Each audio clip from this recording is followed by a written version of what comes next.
आज हम कैलकुलेट करेंगे magnetic field due to a solenoid. Solenoid देखो मैंने साइड पे बनाया है, नंबर ऑफ़ टर्न्स हैं। इसको अगर डिफ़ाइन करना हो तो ये it's just like a cylindrical coil of many tightly wound turns of insulated wire with generally diameter of the coil smaller than its length is called a solenoid।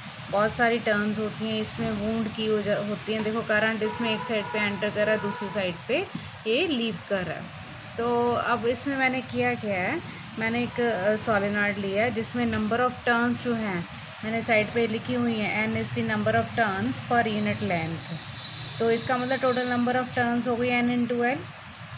तो ये मैंने सोलेनॉइड की लिया, करंट फ्लो कर रहा है solenoid में से, और ये जो सोलेनॉइड है अंदर बहुत दैट इज़ यूनिफॉर्म, बाहर जो है वो वीक होता है, उसको हम निगलेक्ट भी कर सकते हैं।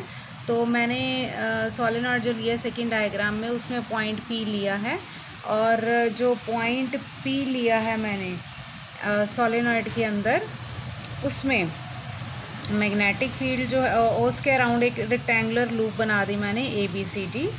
जो लूप ली है वो पॉइंट P में से पास करेगी।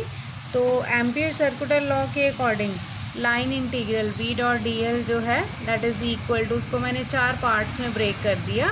एक ले लिया A से B, दूसरा B से C, तीसरा C से D और चौथा D से A। तो ये क्लोज्ड सरफेस को मैंने 4 पार्ट्स में ब्रेक किया है। चारों की वैल्यूज़ मैं फाइंड आउट करूँगी। जैसे देखो मैंने 2 की इकट्ठी फाइंड आउट की है। ये है B dot DL from B to C।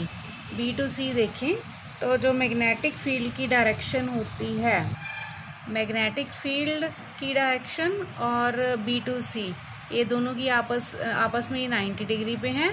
तो B DL cos 90 ज़ीरो हो गया।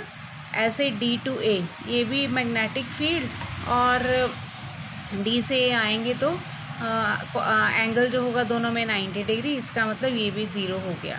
अब उसके बाद आए from C to D, B dot DL from C to D, इसकी वैल्यू ज़ीरो। क्यों ज़ीरो? क्योंकि ये सोलेनॉइड के बाहर है पार्ट। ये सोलेनॉइड के बाहर होने की वजह से, बाहर वीक जो है बहुत वीक होता है और उसको हम निगलेक्ट कर सकते हैं, इसलिए इसकी वैल्यू भी ज़ीरो हो गई। तो फर्स्ट जो इक्वेशन है ये वाली सबसे पहली इक्वेशन, इसमें ये सारी वैल्यूज़ पुट करेंगे, सिर्फ एक पार्ट बचेगा from A to B।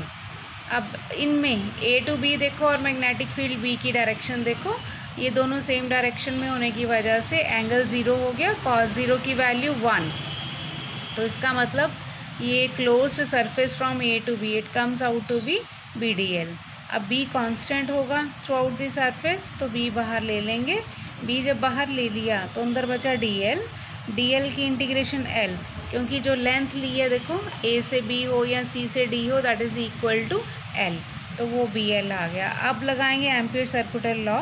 B dot DL किसके इक्वल है? Mu naught times the total current. Total current, पहले एक टर्न में करंट आए होगा, टोटल नंबर ऑफ़ टर्न्स कितनी है? N into L। मैंने बताया था N को हमने लिया number of turns per unit length, तो टोटल नंबर ऑफ़ टर्न्स हो गई N इंटू L। तो टोटल करंट हो गया I के साथ नंबर ऑफ़ टर्न्स मल्टीप्लाई कर दी N इंटू L। तो उसके अकॉर्डिंग अब B डॉट DL के ऊपर हमने वैल्यू निकाल ली है BL, वो पुट कर दी, L से L कैंसिल हो जाएगा, B की वैल्यू आ गई mu naught NI। This is the magnetic field, value of magnetic field due to a solenoid. अब सोलेनॉइड के साथ ट्रॉयड का केस भी कर सकते हैं। जहाँ जहाँ हमने लेंथ L ली है ट्रॉयड होती है सर्कुलर फॉर्म में, बिल्कुल ऐसे इसको सोलेनॉइड है, इसको सर्कुलर फॉर्म में ले लें तो वो ट्रॉयड हो जाता है। तो अगर ट्रॉयड लेते हैं तो जहाँ जहाँ हमने लेंथ L ली है वहाँ हम लेंगे 2πr, क्योंकि उसकी लेंथ सर्कुलर की होती है 2πr। बाकी रेस्ट इज सेम। ट्रॉयड हो अगर तो सर्कुलर फॉर्म में जो सोलेनॉइड है उसको ट्रॉयड बोलते हैं, और अगर हम उस केस में हम फाइंड आउट करें तो जहाँ जहाँ हम लेंथ L लेते हैं वहाँ हम 2πr लेंगे।